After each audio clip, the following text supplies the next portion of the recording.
반갑습니다. 저는 서울시 의원 두 번째 하고 있고요. 제 지역구는 종로구의 이성구고, 그래서 해화동, 이화동, 종로 1, 4가동, 종로 5, 6가동, 그리고 창신 1, 2, 3동, 숭인 1, 2동을 그 지역으로 두 번 활동을 하고 있습니다. 주로 이제 서울시에 필요한 정책이 여러 가지 많이 있지만, 현재는 이제 도시계획균형위원회에서 도시계획과 관련된 그런 일을 주로 좀 많이 다루고 있고요. 앞으로 그 미래 서울의 모습, 런던, 뉴욕, 파리를 넘어서는 이제 그런 도시로 가야 될 텐데, 그것이 그냥 외형적으로 파리원만 더 보태면 충분할 것인가? 그게 아니라 더 많은 필요한 것들이 있다. 이제 그런 것을 주로 이제 탐구하고 연구하고 정책으로 만들어 보려고 하는데, 주로 이제 거시적인 측면이 좀 많아서 그런 것들을 이제 주변에 많이 알리고 전파하는 그런 일을 많이 하고 있습니다. 사실은 본질적으로 더 필요한 게 많은데, 보통 이제 이렇게 주제를 던지게 되면 되게 많은 지역, 특히 강북권 같은 경우에는 주로 이제 재개발 관련 이것들이 이제 가장 큰 이슈가 되겠죠. 그래서 그 종로구도 어떤 재개발 지역이 많이 지정돼 있고요. 특히 이제 오세훈 시장이 신통기획, 모아타운 이런 식으로 해서 종로도 이제 여러 군데 지정을 해놓고 있죠. 네, 그게 일단 가장 큰 현안이고요. 그리고는 또 이제 종로에는 또 특히 또 자영업하시는 분들이 또 많이 있다 보니까 자영업을 어떻게 활성화할 건가 이런 문제가 가장 현안이고, 그리고 지역이 좀 살기 좋아야 되는데 그 살기 좋다는 것도 기준이 참 여러 가지인데, 그런 것과 관련해서 교통 문제, 주차장 문제 이런 것들이 가장 큰 문제고요. 그리고 최근에 가장 큰 문제는 종로가 인구가 많이 줄고 있죠. 학생도 줄고 있고 학교가 점점 총 학생 수가 줄어들고 있어서 이런 문제. 그래서 서울 전체, 대한민국 전체가 겪고 있는 문제의 상당 부분에 가장 상징적으로 종로도 그런 현안이 많이 있습니다. 도시가 재개발을 해야 되는 필요성은 분명히 있는데, 재개발이 용적률만 높이면 높여서 주택이나 오피스텔의 수량만 늘리면 되는 거냐, 그것이 아니라 그것이 어떻게 위치하고 어떤 공간이 돼서 그 골목길이 어떻게 되고, 그래서 그 공간을 통해서 거기에 주민들, 시민들이 어떤 활동을 하게 될지, 그러니까 이런 것을 고려하면서 공간을 좀 만들었으면 해서, 그러려면 주민들 간의 협의를 할 수 있는 그런 과정이 많이 필요하다. 오세훈 시장 들어와서 예전에 민주당 서울 정부가 했던 마을 공동체 관련 이런저런 사업들을 많이 없앴어요. 그런데 그런 과정이 굉장히 중요한 게, 재개발의 경우에도 건축허가 과정이 좀 늦어서, 행정 절차가 늦어서 재개발이 더딘 거냐, 그게 아니더라고요. 오세훈 시장 5년 동안 그렇게 건축 허가를 빨리 내주고 있는데도 불구하고 실제로 지정된 한 200여 군데 중에 공사가 이제 들어가는 데는 한두 군데밖에 없어요. 그게 왜 그럴까? 재개발 재건축이 되려면 그 주민의 한 75% 이상이 일단 동의를 해야, 그래야 이제 최종 단계에서 조합도 설립하고 시공을 이제 하게 될 텐데, 그 동의율을 맞추는 게 매우 어려워요. 추진장 하시는 분들이 여기 이 동네 재개발해야 돼, 그래서 추진을 하고 그리고 이제 동의서를 받으러 다니죠. 그런데 또 한 30%쯤 되는 분들은 난 반대야 이제 이러고 있어요. 그러면 추진하시는 분들 많으면 한 50%, 반대하시는 분들이 30에서 왔다 갔다 하고, 이렇게 되면 75%를 동의 그 이상을 받기가 참 어려워지죠. 이러면서 오히려 지역 간의 갈등만 좀 유발하는 그런 현상이 좀 많이 있더라. 그래서 이 재개발 추진 과정에 참 문제가 있고, 그리고 지역에 분란이 자꾸 생기니 지역별로 화합이 되거나 협력이 되거나 이게 더 어려운 것 같고요. 동의가 잘 안 되는 이유 중에는, 나는 이 동네에 오래되고 낡은 집이지만 이 동네에서 계속 살고 싶어, 멋지잖아, 이게 아니고, 이 정도 용적률 갖고 되겠어? 자기 분담금 이 정도는 많이 들어가는 거 아니야? 내 재산이 이보다 더 올라가야 될 텐데 라는 인식이 강하기 때문에, 그러니까 이제 동의가 안 되죠.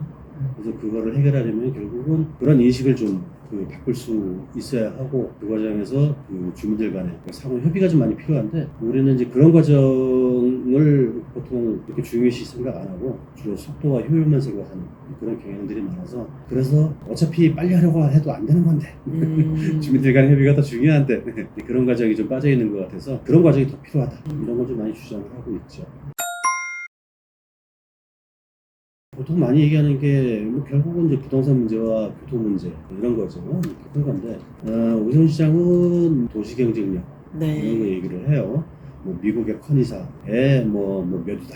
5위, 6위였다가 지금 어떤 부분은 2위이기도 하고, 그런데 그런 것들 자꾸 이제 강조를 해요. 그런데 컨이사나 일본의 이제 모리사나 이런 데서 그 도시를 평가하는 그런 지표에 보면 일자리가 많으냐, 연구 활동이 많으냐, 아니면 교육이 잘 돼 있느냐, 뭐 주거가 편하냐, 생활비가 싸냐, 그리고 환경이 괜찮으냐, 그리고 이제 뭐 지속 가능하냐, 뭐 이런 이제 여러 가지 지표들이 있어요. 그런데 서울시장은 규제를 완화해서 빌딩을 짓고 한강에 배를 띄워서 한강을 멋지게 하고 이거 외에는 세밀한 부분에 대해서 다른 얘기는 너무 없더라. 그냥 높은 빌딩만 많으면 서울 전체가 전부 테헤란처럼 돼버리면 그러면 도시경쟁력이 1등이 되는 걸까?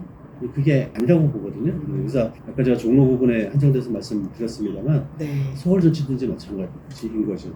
서울 전체에 어디는 성동구 연무장길처럼 어디는 홍대처럼 또 어디는 테헤란로처럼 이런 데가 필요하겠죠.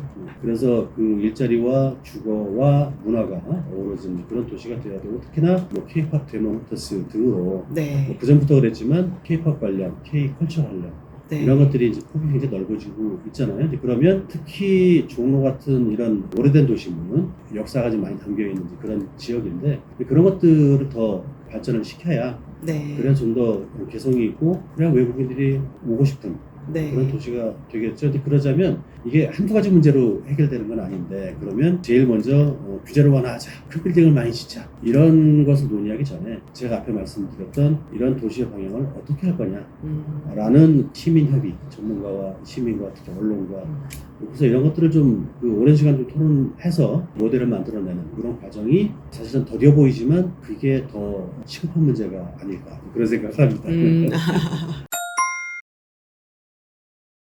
근데 제가 이제 앞에 말씀드렸던 것처럼 이제 이 도시공간 계획에 대한 네. 패러다임이 좀 바뀔 필요가 있다 생각이 드는데요. 서울시에 이제 뭐 건축위원회 이런 게 있어요. 근데 이제 재개발 심의위원회 이런 거 말고 네. 건축위원회라고 하는 건 되게 제가 앞에 말씀드렸던 서울은 이런 방향으로 가야 돼. 그리고 이제 재개발 재건축을 할 때도 이런 것들이 적용돼야 돼. 총론, 담론을 논의하는 이제 그런 위원회가 있는데 그런 위원회가 좀 생각보다는 그렇게 활성화되어 있지가 않아요. 그런 것들을 논의할 수 있는 그런 단위를 좀 더 활성화하는 게 좋을 것 같고 그리고 마을 공동체 관련해서 지역에서 로컬 크리에이터라고 할 수 있는 이런 분들을 좀 더 육성할 수 있는 그런 제도를 좀 더 확대를 하고 싶어요.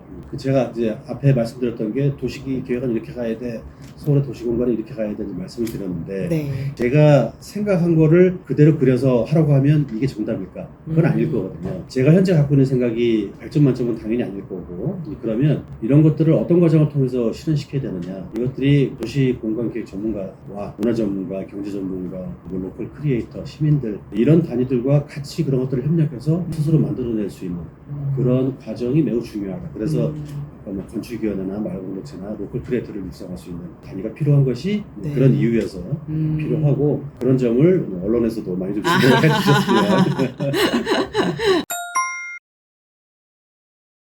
현재 이제 11대 서울시의회는 이제 서울시장과 일단 시의회 다수 당이 같죠. 사실은 이제 이런 점이 전혀 진행이 안 되고 있어요.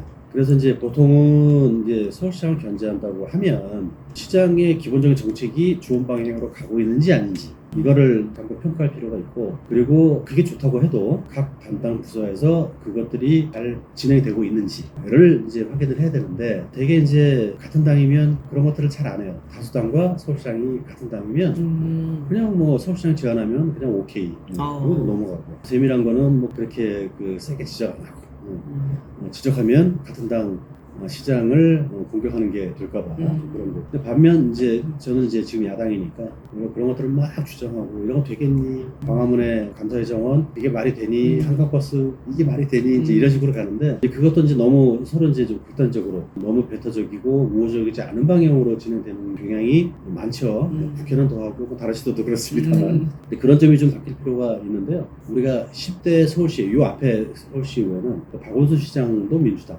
그때는 사실 박원순 시장이 하려고 하는 걸 너무 심하게 그냥 공격을 했어요. 너무 심하게 견제하고 민주당이 예 같은 당이지만 그랬는데 일단이 있는데 시장이 하려고 하는 정책을 무조건 수용하고 할 것이 아니라 그게 이제 총론 좋다 하더라도 당론에서 잘못되는 경우도 있거든요. 그래서 이제 제일 중요한 건 지속적인 그 토론과 협력 이런 것들이 매우 중요하다. 견제라고 하는 게 꼭 공격하고 네. 뭐 안 돼 뭐 이런 식의 견제라기보다는 토론과 협력을 정말 진지하고 세부적으로 할 수 있는 그런 의회와 광역 단체의 관계가 좀 돼야 되는데 네. 그런 걸 위해서 좀 많이 좀 노력하고 싶죠. 종로도 네. 지금 닭시장은 그 저하고 이제 당연히 다르죠. 네, 네. 그러면서 이제 협력이 좀 사실 그 싹 원활하진 않아요.